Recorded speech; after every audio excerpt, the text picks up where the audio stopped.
Voltamos para o último bloco do nosso programa. Estamos conversando com o embaixador Samuel Pinheiro Guimarães sobre estados soberanos no mundo globalizado.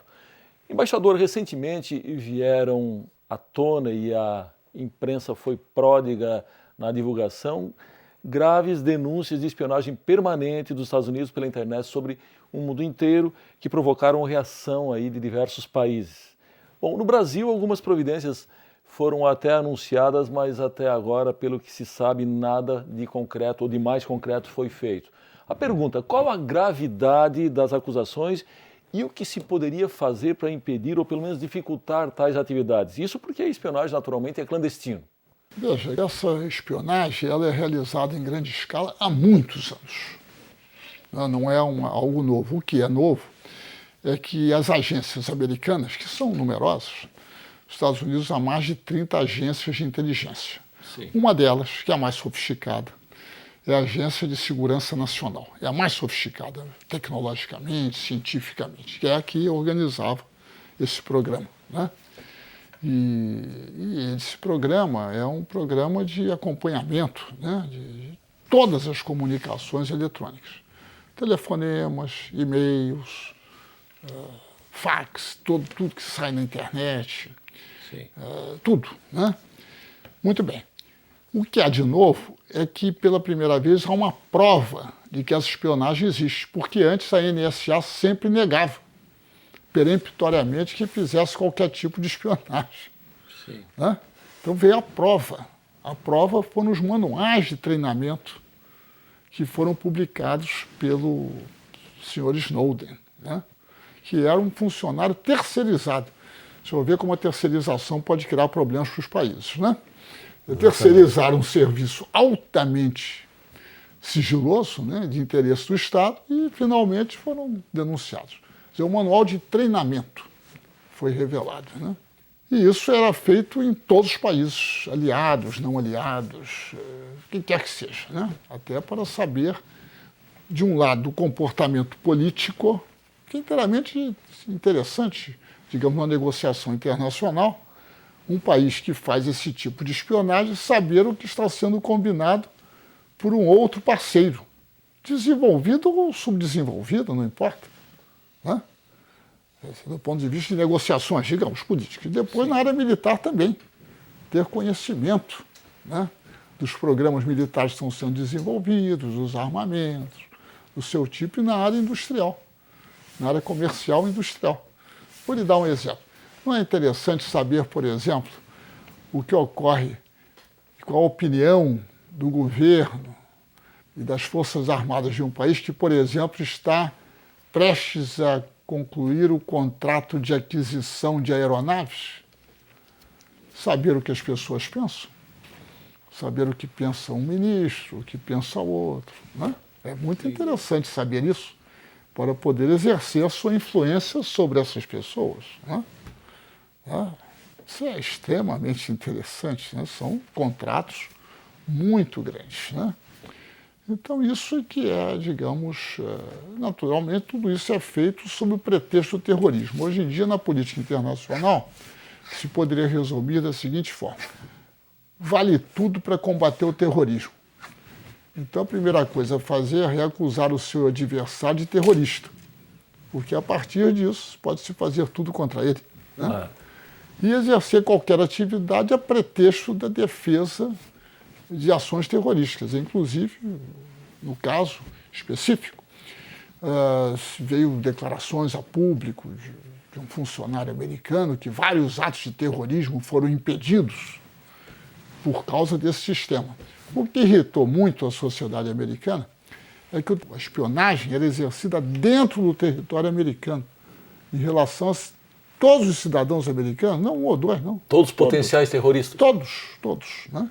E isso sem ordem judicial, né? Havia ordem judicial, mas também havia circunstâncias em que não havia ordem judicial, né? Era algo em grande escala, né? E no Brasil, o que deveria ser feito, aparentemente, no caso transmissão de informações, o sistema mais seguro é o de fibra ótica. Qualquer outro satélite, tudo isso é interceptável. Tudo isso, não há nenhuma dificuldade maior. Mas o de fibra ótica é de maior dificuldade de interceptação. Então, o Plano Nacional de Banda Larga, que prevê a construção e unificação de todo o sistema de fibra ótica, é algo extremamente importante desse ponto de vista, para assegurar as transmissões entre autoridades, entre enfim, o que for. Embaixador, nos últimos anos, a Venezuela, a Bolívia, a Argentina e o Equador aprovaram marcos regulatórios da comunicação, dividindo os canais de rádio e TV em um terço para a mídia comercial privada, um terço para a mídia estatal e um terço para a mídia pública. E o mundo nem por isso acabou, nem a liberdade de expressão foi reduzida, talvez até muito pelo contrário. Bom, no Brasil, a Conferência Nacional da Comunicação também apontou esse caminho, mas até hoje a proposta nesse sentido não saiu, digamos, da gaveta lá da Casa Civil. O que falta ao nosso país para acompanhar os vizinhos no enfrentamento dessa questão? Essa é uma questão extremamente importante, né? Porque se trata não de democratizar a informação. Naturalmente, acho eu, que quanto maior o número de informações à disposição da população e diversidade de informação, melhor a população pode fazer um juízo sobre essas informações, né? Então não se trata de nenhuma forma, como às vezes é alegado, que o marco regulatório vai impedir a liberdade de expressão. Ele vai reduzir os sistemas de oligopólio sobre os meios de comunicação e as suas relações, às vezes com o sistema financeiro, às vezes através de vários meios de comunicação, né? Enfim, isso é extremamente importante, né? Para que se tenha uma verdadeira democracia no Brasil. Enquanto não houver a democratização dos meios de comunicação, nós não teremos uma verdadeira democracia no Brasil. Isso, por outro lado, afeta de forma muito grande os interesses desses grupos. São poucos grupos, 5, 6 grupos que dominam os sistemas de informação no Brasil, né? Claro que há outras emissoras e tudo, mas quando se toma o total da audiência no Brasil, nós vemos que esses grupos têm a maior parte da audiência, né? Certo. E também nas revistas, nos jornais, assim por diante, né? Então isso é algo de grande importância e de grande dificuldade política, porque aprovar um marco regulatório exige uma articulação política muito grande. Aliás, a Constituição já tem artigos que prevêem isto. E há, se eu não me engano, uma campanha em curso para uma iniciativa popular de legislação para que o Congresso faça a regulamentação desses artigos. Mas há artigos que não foram regulamentados como já deveriam ter sido. E a Constituição daqui a pouco já fez 20 anos, né? Não é verdade? Em 2008 fez 20 anos. Muito bem, embaixador, o nosso tempo está esgotado, mas eu queria deixar o senhor à vontade para fazer aí a sua conclusão.